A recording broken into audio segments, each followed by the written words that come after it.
受到大小朋友喜爱的日本放假周边商品专卖店巷子共和国，目前已经来到台南的百货，开了第一间店。观众朋友若是喜爱龙猫、神隐少女等放假，拢会当伫遮找到相关的周边商品。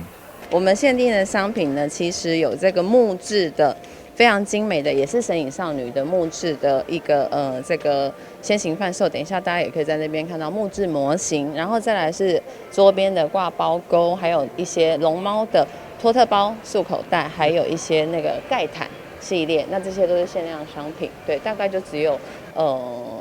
每一种品项都大概是100多个这样子。为了庆祝首次来到台南开店，巷子共和国特别规划台南专属的满月礼顶好康，要来回馈消费者。赠品我们的活动，我们选择台南市市徽，因为台南市的市徽是双色的，所以呢，我们是采用了这个双色的设计，这在台湾是第一次看到的。那我们选择了3种赠品，所以500块、1000块、1500块，只要你就是消费满这个金额，都可以拿到这些赠品。巷子共和国将伫咧18日正式开幕，伫开幕期间，店家有推出满月礼以及加价购等，非常适合喜爱吉卜力工作室作品的朋友去现场寻宝。台南新闻张硕维采访报道。